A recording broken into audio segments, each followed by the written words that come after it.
Hello वांगशन and ई जान lovers. तो कैसे हैं आप सब? मुझे उम्मीद है कि आप सब बहुत अच्छे होंगे।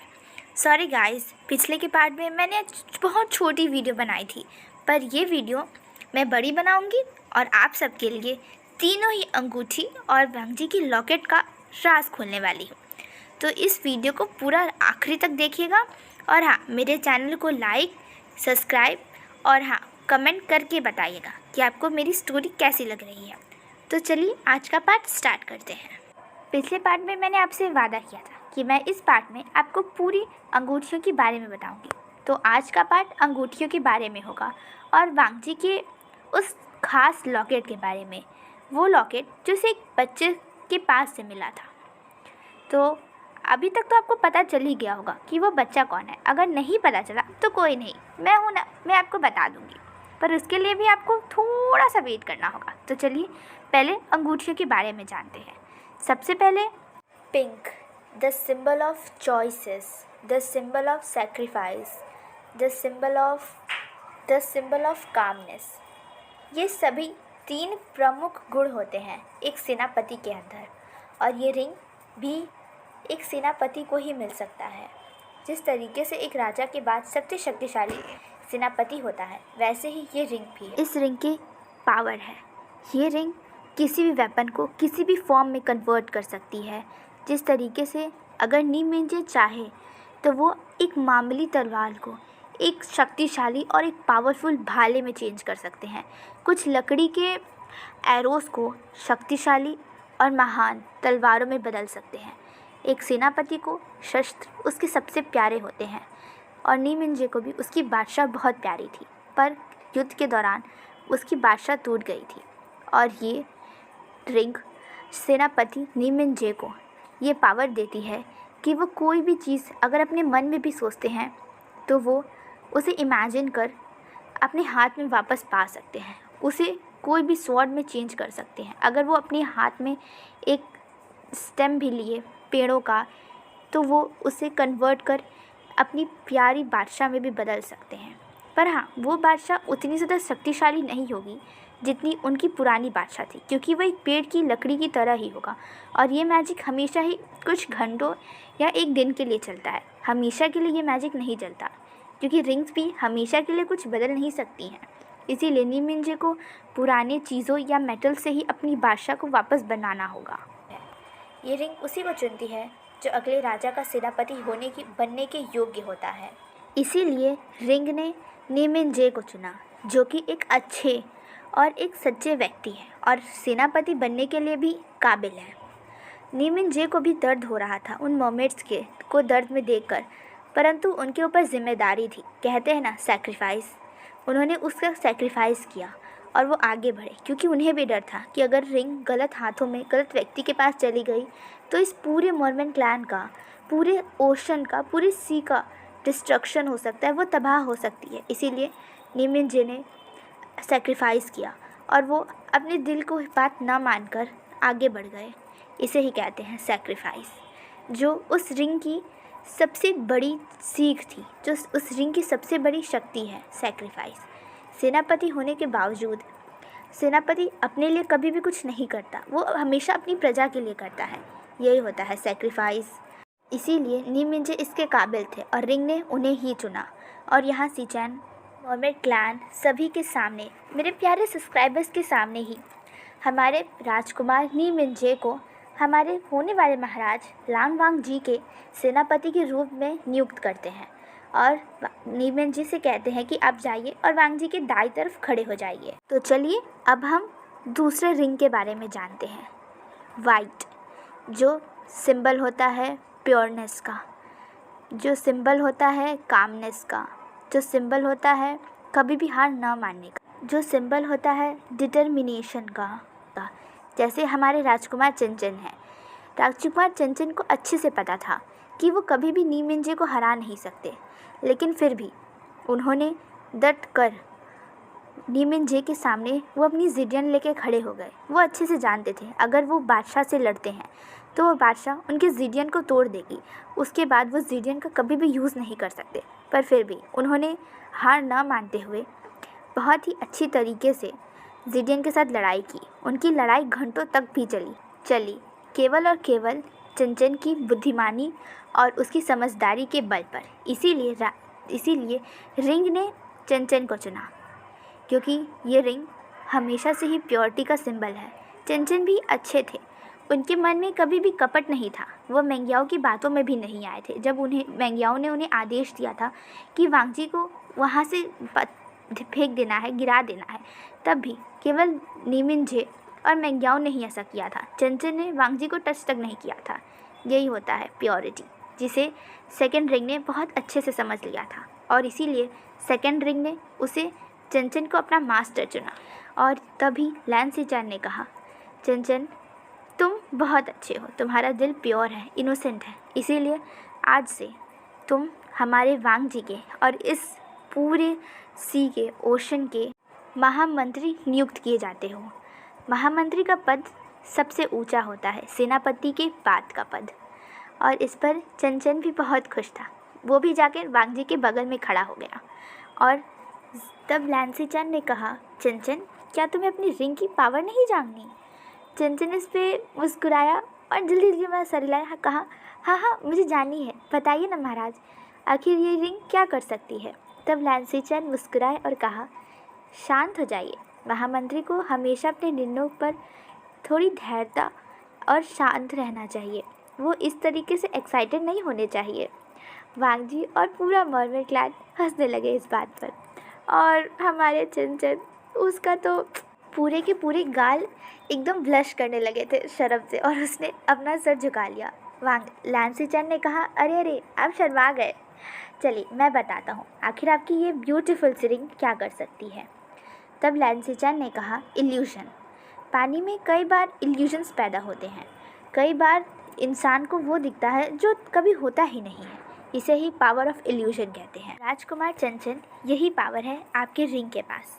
आप इससे पावर ऑफ इल्यूशन, आप वो सब दिखा सकते हो, आप किसी को भी भ्रमजाल में डाल सकते हो, और उससे निकलना सरल नहीं होगा, क्योंकि ये उस रिंग की पावर ही है। आप जानते हैं आपके रिंग में 2 स्टोन्स हैं। एक स्टोन पावर ऑफ इल्यूशन देती है और दूसरी स्टोन पावर ऑफ प्रोटेक्शन देती है। आप महामंत्री हैं, इसका मतलब है कि आप हर मंत्री से बड़े हुए, और आप बहुत बड़े पद पर हैं, और आपको प्रोटेक्शन करनी होगी। आपके पास पावर है, आप कभी भी इस मर्मेड क्लैन के अंदर बाहर किसी को भी ला सकते हैं, और आपके परमिशन के बिना कोई भी बाहर का व्यक्ति इसके अंदर नहीं आ सकता। जिस तरीके से वांगजी का लॉकेट एक सुरक्षा कवच वांगजी के लिए बना देता है, उसी तरीके से आपका ये दूसरे स्टोन भी वही काम करेगा। वो आपके लिए भी प्रोटेक्शन बैरियर बना सकता है। आप उस बैरियर को बहुत बड़ा भी कर सकते हैं और बहुत छोटा भी, किसी भी साइज़ का कर सकते हैं, और यही आपकी पावर है, आपकी वो उन रिंग्स की। और इस पर चंचन बहुत खुश हो गया और अपने रिंग को देखने लगा। अब बारी है उस रिंग की जिस रिंग ने वांगजी को अपना मास्टर माना। The symbol of love, the soul of ocean sea. Wangji, तुम्हारी ये रिंग बहुत खास है और बहुत ज़्यादा पावरफुल है। ये रिंग पावर है लव का, ये प्रतीक है, सिंबल ऑफ लव का। इस पूरे ओशन में जितने भी प्राणी रहते हैं, जो सांस लेते हैं, ये सभी इस लव से बंधे हुए हैं। हर कोई को एक दूसरे से प्यार होता है, बिना किसी एक के कोई रह नहीं सकता। अगर शार्क्स ना हो तो हम इतनी ज़्यादा हो जाएंगे, हमारी समुद्र की प्रजातियाँ इतनी ज़्यादा हो जाएंगी कि फिर वहाँ इंसान नहीं रह सकते। इसीलिए हर एक का होना बहुत ज़रूरी होता है। इसी तरीके से एग्जिस्टेंस ऑफ लव, बिना प्यार के कुछ भी नहीं होता। दुनिया प्यार पे चलती है, बिना प्यार के तो कुछ भी ना हो। प्यार से, जिस तरीके से माँ अपनी संतान से प्यार करती है, अगर माँ अपनी संतान से प्यार ही ना कहे कि मुझे बहुत दर्द होता है, मैं इसे बाहर नहीं लाना चाहती, तो क्या ये दुनिया चलेगी? नहीं ना वांगजी। यही है प्यार, love, the power of love. और ये तुम्हारी रिंग्स शो करती है। तुम्हारी रिंग ने तुम्हारी काइंडनेस देखी, तुम्हारी प्योरिटी देखी, तुम्हारी इनोसेंस देखी। तुम्हें टाइटन की कोई भी लालच नहीं थी। तुमने मर्मेड्स की, जो भी घायल होते उनकी रक्षा की। तुमने तीसरे पड़ाव में, जब तीनों ही राजकुमार तुम्हारे विरुद्ध थे, तब भी तुमने अपनी चिंता न करते हुए उनकी रक्षा की। इसीलिए ये रिंग ने तुम्हें चुना। तुम एक प्रोटेक्टर हो, तुम इस पूरे सी के प्रोटेक्टर हो, तुम ही इस सी के सोल हो, तुम इसके हर्ट हो। तुम्हारी काइंडनेस से ये सोल, ये पूरी सी भर गई है। तुम जिस तरीके से सबकी रक्षा करते हो, सबकी केयर करते हो, सबसे लव करते हो, इसी तुम्हारे बर्ताव ने, इसी तुम्हारी आदत ने इस रिंग को तुम्हारा गुलाम बनने पे मजबूर कर दिया। ये रिंग तुम्हें पावर देगी, कंट्रोलिंग का नहीं बल्कि समझने का। तुम इससे यहाँ समुद्र में रहे हर एक जीव से बातें कर सकते हो, यहाँ तक कि पौधे से भी, किसी से भी जो से तुम चाहो। तुम उसे अपनी आँखों से काबू कभी नहीं करना चाहते थे, और ये रिंग यही चाहती है कि तुम काबू ना करो, तुम उनका ध्यान रखो, तुम उनकी केयर करो। तुम दिल से सबकी केयर करना चाहते हो, और ये तुम्हें ब्लेस करती है केयर करने की। तुम हमेशा हर एक जीव के दर्द को सुन पाओगे, समझ पाओगे, अंडरस्टैंड कर पाओगे, और यही इस रिंग की पावर है। और तब वांग जी ने उसकी तरफ देखा, और मानो रिंग भी कह रहा हो कि हाँ, लैन सिचेन की हर एक बात पूरी सच्ची है। मास्टर, आप मुझसे कुछ भी कर सकते हैं। और तब पूरे ही मरमेड क्लैन ने, सब ने छुपकर तीनों ही राजकुमार और हमारे राजा लान वांग जी के सामने झुका और अपनी ब्लेसिंग्स, अपनी ग्रीटिंग्स सब कुछ उसे दिया।